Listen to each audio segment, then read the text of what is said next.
जो इस पागलपन में शामिल नहीं होंगे मारे जाएंगे, कटघरे में खड़े कर दिए जाएंगे जो विरोध में बोलेंगे, जो सच सच बोलेंगे मारे जाएंगे। बर्दाश्त नहीं किया जाएगा कि किसी की कमीज हो उनकी कमीज से ज्यादा सफेद। कमीज पर जिनके दाग नहीं होंगे मारे जाएंगे। धकेल दिए जाएंगे कला की दुनिया से बाहर, जो चारण नहीं, जो गुण नहीं गाएंगे मारे जाएंगे। धर्म की ध्वजा उठाए जो नहीं जाएंगे जुलूस में, धर्म की ध्वजा उठाए जो नहीं जाएंगे जुलूस में, गोलियां भून डालेगी, उन्हें काफिर करार दिए जाएंगे। सबसे बड़ा अपराध है इस समय निहत्थे और निरपराध होना। जो अपराधी नहीं होंगे मारे जाएंगे। सालों पहले राजेश जोशी की लिखी एक कविता आज के दौर में बहुत मौजू है। जब लेखक, पत्रकार, संपादक, एक्टिविस्ट और विपक्षी दलों के नेता सत्ता के निशाने पर हों, विरोध की मुखर आवाजों को सलाखों के पीछे भेजने के लिए सरकारी एजेंसियों का इस्तेमाल हो रहा हो, सीबीआई, ईडी, इनकम टैक्स और पुलिस को सरकार से सवाल पूछने वालों के घरों पर धमकने, उनके खिलाफ मुकदमे दर्ज करने और किसी भी संगीन धाराओं में किसी को भी कभी भी उठा लेने की खुली छूट हो, तो राजेश जोशी की एक कविता याद आने लगती है। हर वो आवाज जो मोदी की सत्ता के कानों में खटकती है, हर वो पत्रकार जो मोदी की सत्ता के सामने लेटने और लौटने को तैयार नहीं है, हर वो बुद्धिजीवी जो सरकार से तीखे सवाल करता हो, चाहे अपने लेखों में, चाहे अपनी बहसों में, चाहे अपने वीडियो में, वो सरकार के टारगेट की जद में है। कभी पत्रकारों के घरों पर तड़के पुलिस के जत्थे पहुंच रहे हैं, उनके फोन और लैपटॉप जब्त करके उन्हें अपने साथ ले जा रहे हैं, तो कभी विपक्ष के किसी नेता को अचानक किसी मामले में उठाकर जेल भेजने की पटकथा लिख दी जा रही है। और छापों का यह सिलसिला आज भी उत्तर से लेकर दक्षिण तक जारी है। शाम होते होते किसका नंबर आएगा, कौन सलाखों के पीछे होगा, अभी पता नहीं। जिन पत्रकारों को आज और कल फिर पूछताछ के लिए बुलाया गया है, उनमें से किसके खिलाफ क्या कार्रवाई होगी। In the history of the capital of India, have the police, literally hundreds of policemen, visited the homes of over 40 journalists. ऐसा लगता है कि सरकार से सवाल करने वाले, मुखर और बेखौफ होकर अपनी आवाज बुलंद करने वाले कब गिरफ्तार हो जाएंगे कुछ कहा नहीं जा सकता, और यह लगातार हो रहा है। बीते 3 दिनों में ही क्या हुआ आपको पता होगा। तस्वीरें और खबरें लगातार सोशल मीडिया के जरिए आप तक पहुंच रही होगी। न्यूज क्लिक से जुड़े करीब 40 पत्रकारों और लेखकों के घरों पर छापे मारे गए। यूएपीए की धाराओं के तहत दर्ज मुकदमे में सबसे पूरे दिन पूछताछ की गई, और शाम को जब छोड़ा गया तो फोन और लैपटॉप जब्त करके घर भेजा गया, यह कहकर कि आपको फिर आना है। मामला वे खत्म नहीं हुआ है, और जिन चेहरों को पुलिस ने आतंकवाद और देश विरोधी गतिविधियों वाली धाराओं में यानी यूएपीए के तहत दर्ज मुकदमे के संदर्भ में पूछताछ के लिए बुलाया, जिनके घरों पर छापे मारे गए, उनमें से ज्यादातर को आप जानते और पहचानते हैं। चाहे चर्चित पत्रकार एंकर अभिसार शर्मा हो, प्रख्यात लेखक चिंतक उर्मिलेश हो, चाहे बिजनेस की दुनिया में नामचीन चेहरा पुरंजय गुहा ठकुराता हो, चाहे एनडीटीवी के पूर्व मैनेजिंग एडिटर अनिंदोय चक्रवर्ती हो, चाहे भाषा सिंह हो, चाहे ऐसे कई और अन्य। न्यूज क्लिक के फाउंडर प्रवीर पुरकायस्थ और उनके एचआर हेड को तो गिरफ्तार कर लिया गया है। दिल्ली पुलिस के स्पेशल सेल के दफ्तर में बाकी बचे पत्रकारों की पेशी आज भी है और कल भी है। इनमें से कौन किस धारा में कल गिरफ्तार हो सकता है? सर, मैं सीधा सवाल करता हूं आपसे कि अभी ये जो गिरफ्तारियां हुई, डिटेन किया गया है ना, इसको आप किस तरीके से देख रहे हैं? इसके लीगली क्या मायने हैं? क्योंकि आपसे जानकारी लेना इसलिए और ज़रूरी है क्योंकि एफआईआर जो है वो अभी तक नहीं दी जा रही है।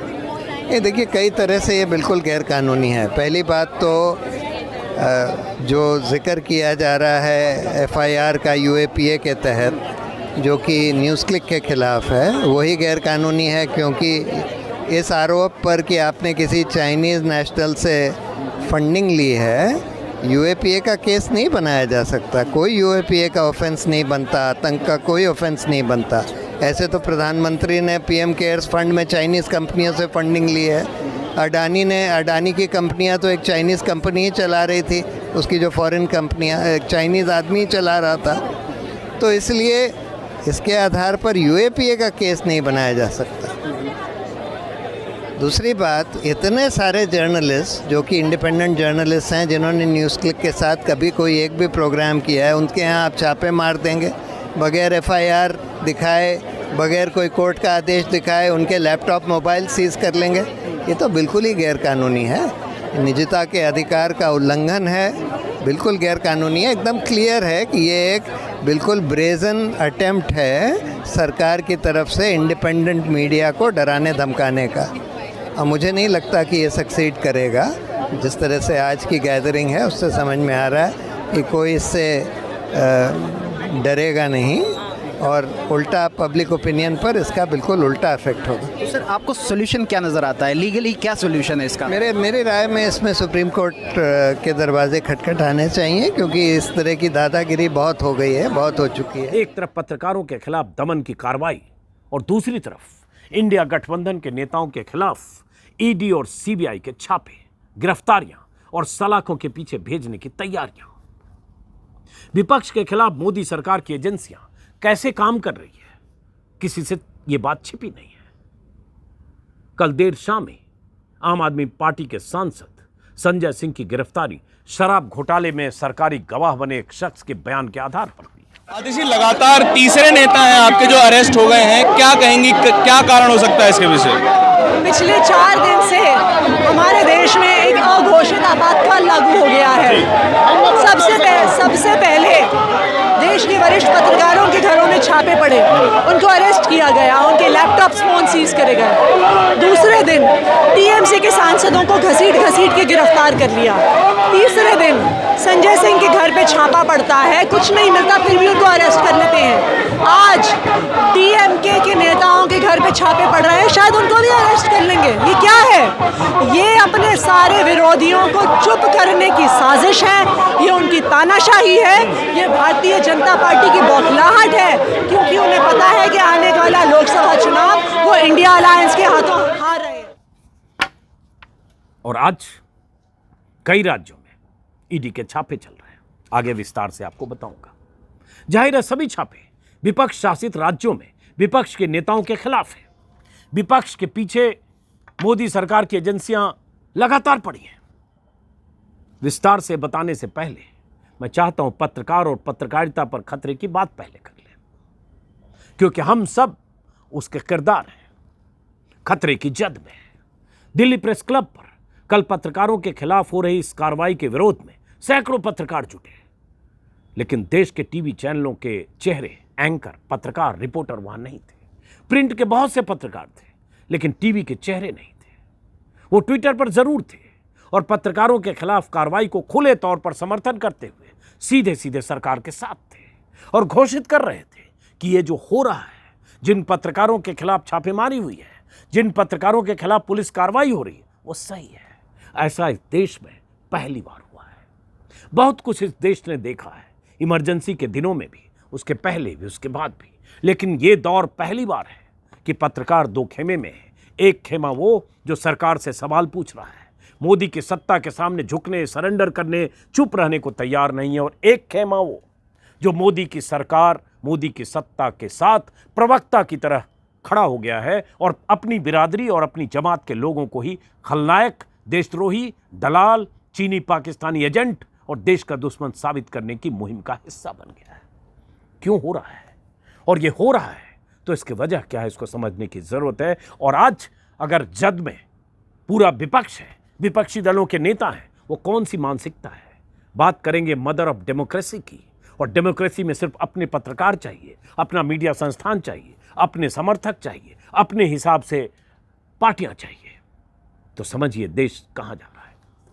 और पत्रकारों के खिलाफ कार्रवाई के विरोध में कल जब बहुत सारे पत्रकार जुटे, मैं वीडियो चूंकि घर से कर रहा था, मैं जा नहीं पाया, लेकिन तस्वीरें लगातार मेरे रिपोर्टर भेज रहे थे, और वहां उन बुलंद आवाज़ों के बीच वो चेहरे जो नहीं थे, जो ट्विटर पर सरकार का समर्थन कर रहे थे।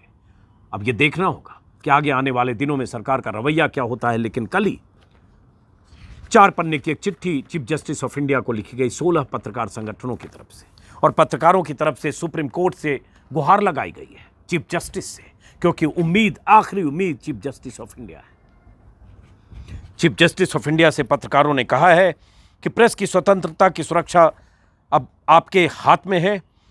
प्रेस के खिलाफ हथियार के तौर पर जांच एजेंसियों का इस्तेमाल किया जा रहा है। संपादकों और रिपोर्टरों के खिलाफ देशद्रोह और आतंकवाद के केस दर्ज किए गए हैं। मीडिया को ऐसे डराने की कोशिश समाज के लोकतांत्रिक ढांचे को प्रभावित कर रही है, और इसमें पत्रकारों के इलेक्ट्रॉनिक उपकरणों की जब्ती, पूछताछ और सरकारी एजेंसियों की जवाबदेही तय करने के नियम बनाने की मांग इस चिट्ठी में की गई है। और उसके बाद इसमें 16 जो संगठन है, जिसमें DG pub, news India foundation, Indian women's press code, press club, foundation of media professionals, Chandigarh press club, national alliance of journalist, Delhi union of journalist, Kerala union of working journalist, Mumbai press club, Arunachal press club, press association, Guwahati press club, Indian journalist union, ये सारे हैं। इस चिट्ठी के बारे में विस्तार से कल एनके सिंह ने हमारे वीडियो में, हमारे प्लेटफॉर्म पर किया है, वो देखिएगा। लेकिन ये चिंता सिर्फ हमारी अगर है और सिर्फ हम चिंतित हों और पत्रकार चिंतित हों और दर्शक के तौर पर आप देखते रहें, तमाशबीन है, तो समझ लीजिए कि आगे अगले 6 महीने में क्या हो सकता है जिसकी शायद अभी कल्पना नहीं कर सकते। हम जैसे लोगों को बहुत लोग लगातार आगाह कर रहे हैं, लगातार फ़ोन कर रहे हैं। परिवारजन कहते हैं ना आजकल मोदी जी, हमारे परिवारजन फ़ोन कर रहे हैं कि क्यों बोल रहे हो, चुप रहो, शांत हो जाओ, कुछ महीने देखो, 2-4 महीने, किसके घर कब पुलिस आ जाएगी और किस तरह के फर्जी और इस तरह के मुकदमे फंसाकर किसको उठा लिया जाएगा। क्योंकि सरकार किसी भी सूरत में ऐसी आवाज़ों को, ऐसे लोगों को, ऐसे चेहरों को जो सरकार के लिए मुश्किल पैदा कर रहे हैं, देखना नहीं चाहती। और सोशल मीडिया के इन्फ्लुएंसर्स सरकार के पक्ष में काम करें, इसके लिए सरकार की तरफ से बहुत मुस्तैदी से ऐसे लोगों को अपने पाले में लाने की कोशिशें हो रही है। इसलिए आप सबको भी प्रतिवाद करने की ज़रूरत है। जहाँ है वहीं से, वो शेर है ना एक नवाज देवबंदी की 2 लाइनें, उसके कत्ल पे मैं भी चुप था, मेरा नंबर अब आया, मेरे कत्ल पे आप भी चुप हैं, अगला नंबर आपका है। तो ये नंबर किसी का भी हो सकता है। अभी ठीक है, न्यूज़ क्लिक के पत्रकारों का नंबर है।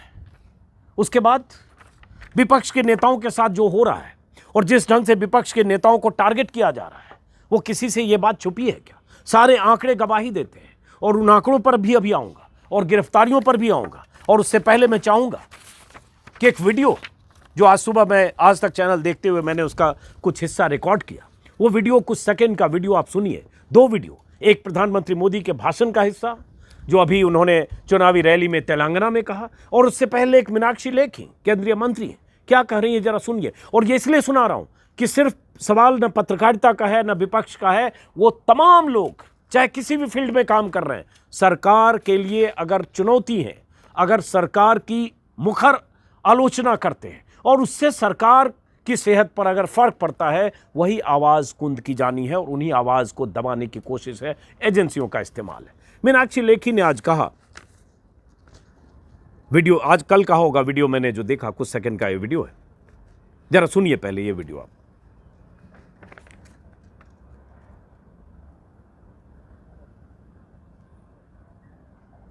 ये मोदी सरकार है जिसने तय किया है कि ना खाऊंगा ना खाने दूंगा, और भ्रष्टाचार मुक्त भारत के निर्माण में ये कदम उठाए जा रहे हैं। देश की जांच एजेंसियां भारत के नियम और कानून, ये छोटा सा बयान है मीनाक्षी लेखी बनाई गई है, जिसमें मीनाक्षी लेखी कह रही है ना हो, ये मोदी सरकार है जिसने तय किया न खाऊंगा न खाने।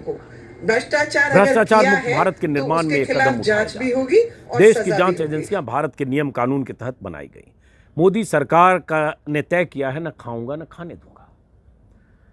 बीते 9 सालों में कितने खाने वाले, जिन्हें सरकार या सरकार से जुड़े लोग या बीजेपी के नेता, सांसद, मंत्री, अमित शाह तक, खुद प्रधानमंत्री मोदी तक, जिन्हें भ्रष्टाचारी कहते थे, वो कहाँ है आज? वो किस पाले में है? इसलिए मैंने जैसे ही ये मीनाक्षी लेखी का वीडियो देखा, मैंने ट्विटर पर लिखा भी, ये सच नहीं है। सच ये है कि तब तक खाने दूंगा जब तक मेरे पाले में ना हो, और जैसे ही मेरे पाले में आओगे तो पार्टी का वाइस प्रेसिडेंट भी बनाऊंगा, उप मुख्यमंत्री भी बनाऊंगा, असम जैसे सूबे का मुख्यमंत्री भी बनाऊंगा। वो सब कुछ दूंगा जो तुम्हें विपक्ष में रहते मिला नहीं, और विपक्ष में अगर रहे और ऐसे ही अगर हमारे खिलाफ रहे तो कुछ भी हो सकता है। मतलब तो यही है। और ऐसी लिस्ट बार बार गिनाई जाती है कि वो कौन लोग हैं, वो कौन नेता हैं, वो कौन अलग अलग सूबों के ऐसे चेहरे हैं जिन्हें सरकार या सरकार में बैठे लोग जिन्हें भ्रष्टाचारी कहते रहे। खुद प्रधानमंत्री मोदी और आज कहाँ हैं। प्रधानमंत्री मोदी का भी एक छोटा सा वीडियो है कुछ सेकंड का, जरा इसको भी सुनिए। सुनने में कितना अच्छा लगता है और हकीकत क्या है कुछ आंकड़े अभी बताऊंगा, सुनिए कुछ सेकंड।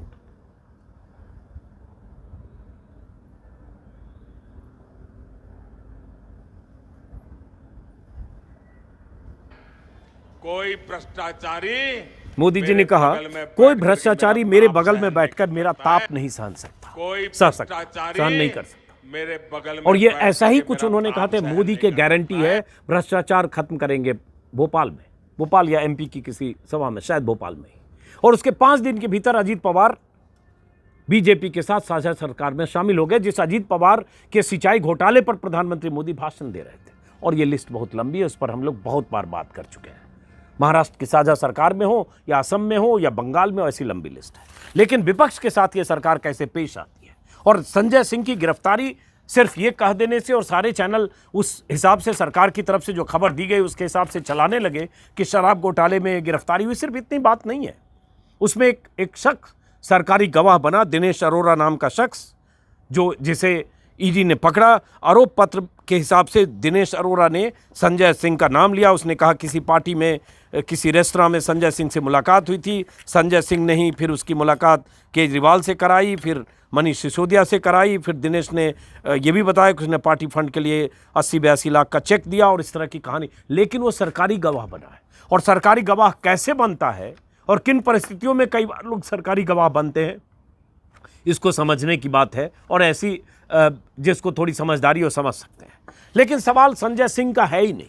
एक संजय सिंह हो तो बात करें।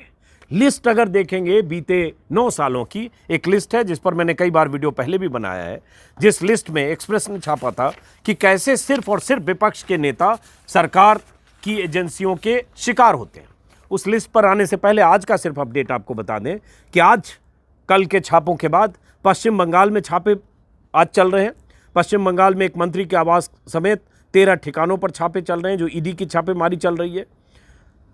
तमिलनाडु में इनकम टैक्स के छापे चल रहे हैं। डीएम के सांसद के परिसरों के छापे हो रहे हैं। 40 से ज़्यादा जगहों पर छापे चल रहे हैं तमिलनाडु में। तेलंगाना में छापे चल रहे हैं। बीआरएस के विधायक से जुड़े ठिकानों पर इनकम टैक्स के छापे चल रहे हैं। हैदराबाद के विभिन्न हिस्सों में छापे चल रहे हैं। कर्नाटक में छापे चल रहे हैं। कर्नाटक में भी 3-4-5 जगहों पर कर्नाटक में छापे चल रहे हैं। और संजय सिंह और मनीष सिसोदिया के मामले में कोर्ट में क्या होगा वो आगे की बात है। कस्टडी में जाएंगे, क्या होगा वो देखते हैं।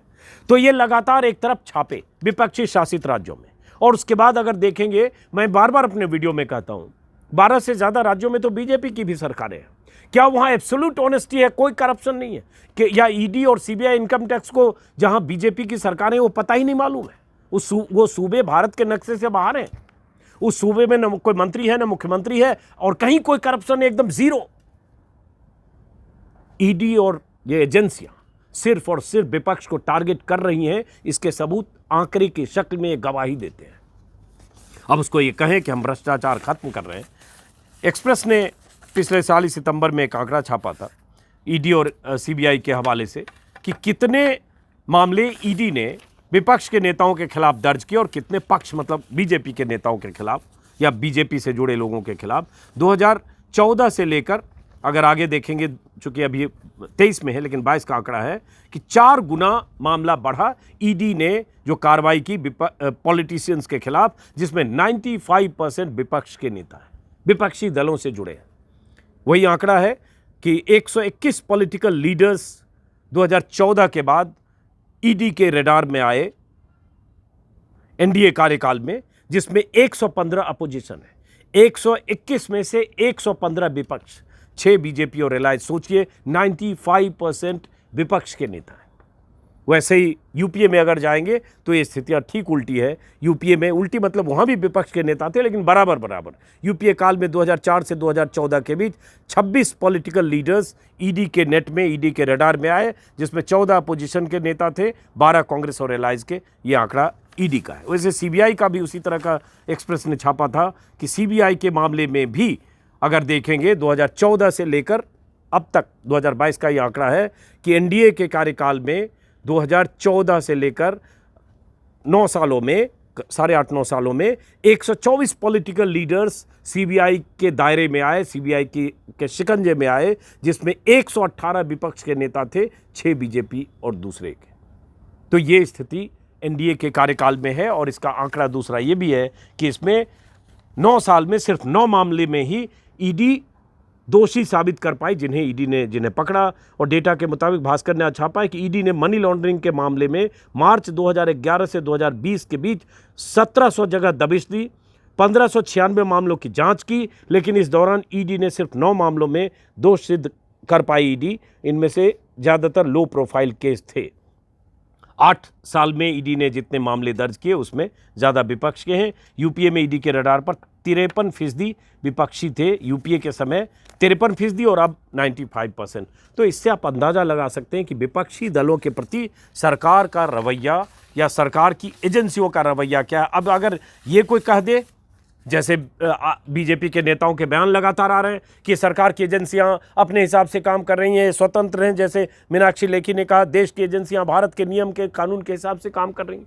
लेकिन यही प्रधानमंत्री मोदी जो तब मुख्यमंत्री थे, या यही बीजेपी के नेता जो 2014 के पहले विपक्ष में थे, तब सीबीआई से लेकर सारी एजेंसियों पर आरोप लगाते रहते थे कि ये सरकार की कठपुतली है, ये सरकार की पपेट है, ये सरकार के इशारे पर विपक्षी दलों के नेताओं को टारगेट करती है। तब यही लोग आरोप लगाते थे। और आज वो आंकड़े गवाही दे रहे हैं कि ये सरकार कैसे काम कर रही है। और ये लगातार बीते कुछ सालों में ये लगातार बढ़ा है। और अब चूंकि चुनाव है, और ये बेचैनी इसलिए भी है कि जब से इंडिया गठबंधन बना, जिसमें 26-28 दलों का एक मोर्चा बना, इंडिया गठबंधन के नेताओं का कहना है कि चूंकि एक मोर्चेबंदी हो गई, चूंकि ये लग रहा है कि 6 महीने बाद, 5.5 महीने बाद होने वाला चुनाव 400 सीटों पर 1 by 1 का चुनाव हो सकता है, चूंकि ऐसा लग रहा है कि विपक्षी मोर्चा मोदी सरकार के लिए बड़ी मुसीबत पैदा कर सकता है और तीसरी बार अपार बहुमत के साथ सत्ता में आने का जो मोदी का सपना है, उस सपने में पलीता लगा सकता है ये गठबंधन अपनी एकजुटता के दम पर। इसलिए इस गठबंधन को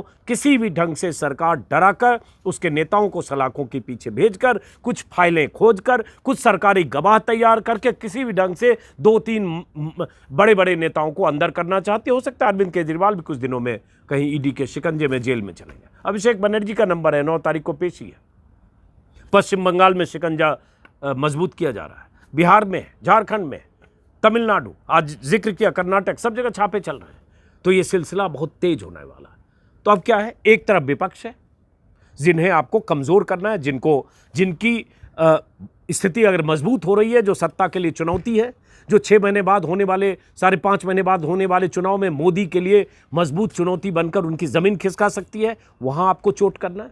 और दूसरी तरफ वो तमाम यूट्यूबर्स, पत्रकार, डिजिटल मीडिया पर सरकार की आलोचना करने वाले, घेराबंदी करने वाले, सरकार के नाकामियाँ बताने वाले, सरकार की वादा खिलाफी की फेहरिस्त बताने वाले, वो तमाम लोग, वहाँ भी आपको शिकंजा कसना है, चाहे जिस भी तरीके से कसें, चाहे डरा कर कसें, चाहे किसी प्रवीर पुरकायस्थ को जेल भेजकर कसें, चाहे न्यूज़ क्लिक के 40 पत्रकारों के घरों पर छापे मारकर और उसके बाद 2 दिन 3 दिन तक दिल्ली पुलिस के दफ्तर में चक्कर लगवाकर उनके लैपटॉप फ़ोन जब्त करके डराने का संदेश देकर करें, चाहे जैसे करें, ये करना है।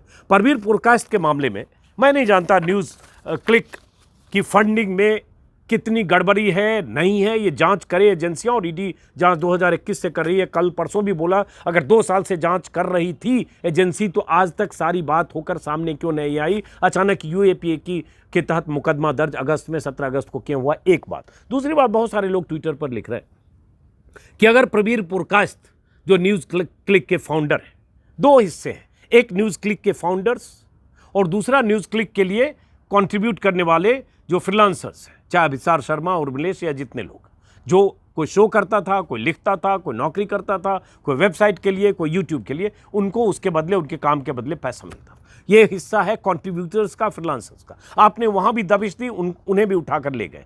अब प्रवीर पुरकायस्थ का मामला, वो तो एकदम सीधे सीधे साफ दिखता है, क्योंकि वो सब लोग जो लिख और बोल रहे थे वो सरकार को पसंद नहीं।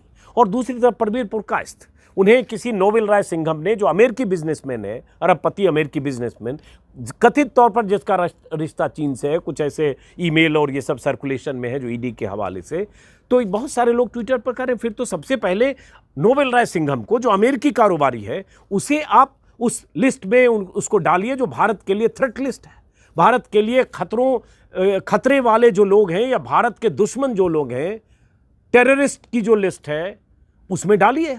क्या आपने नोबेल राय सिंघम को घोषित किया कि देश विरोधी है और उसके लिए अमेरिका सरकार से आपने संवाद किया और उसके लिए कोई किसी तरह की कोई ऐसी लिस्ट बनी जिसमें आपने नोबेल राय सिंघम को उस लिस्ट में डाल दिया कि टेररिस्ट है?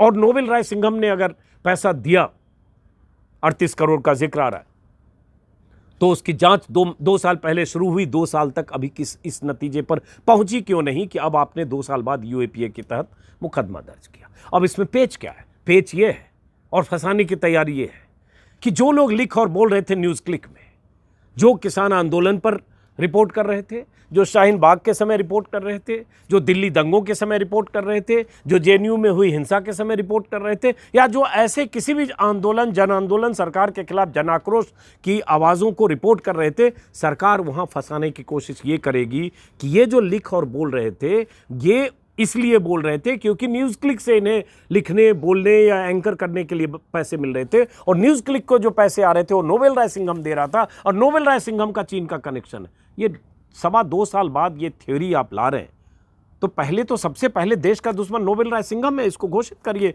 सरकार के स्तर पर बात भी होनी चाहिए, टेररिस्ट लिस्ट में उसका नाम डालिए। क्या ये सब हुआ? अगर हुआ तो मुझे पता चलना चाहिए ताकि हमें भी पता चले, और उसकी बुनियाद क्या है वो भी पता चलना चाहिए। फंड तो किसी को कोई करता है, बहुत सारी कंपनियां हैं जिसको कहीं से फंडिंग आती है।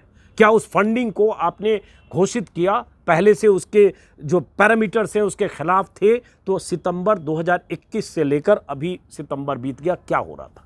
बहरहाल फिर भी मैं कहूँगा कि अगर वहाँ फंडिंग में गड़बड़ी है, फंड करने वाले का कनेक्शन कहीं ऐसा है जो देश विरोधी किसी गतिविधि में शामिल किसी ताकतों के दम पर ये सब हो रहा था, उसकी जांच मुकम्मल होनी चाहिए और वो दूध का दूध पानी का पानी होकर देश के सामने आना चाहिए, लेकिन फंसाने की साजिश के तौर पर नहीं, या उस तरीके के तौर पर नहीं कि आप एक आतंकवादी, और उसमें भी बहुत सारे लोग कर रहे हैं कि वो मामला भी ईडी जांच कर रही थी, वहाँ तक ठीक है, यूएपीए कैसे आया, और यूएपीए आया तो उसमें ये सारे लोग कैसे आए? ये बहुत लंबा, इस पर अभी बहुत सारी बातें बहस विमर्श है। फिलहाल इस वीडियो को ख़त्म करते हैं, इस उम्मीद में कि आप सब लोग भी बारीकी से चीज़ों को समझने और देखने की कोशिश करेंगे। अगले 6 महीने में बहुत कुछ होना बाकी है, अभी मानिए शुरुआत हुई है। नमस्कार।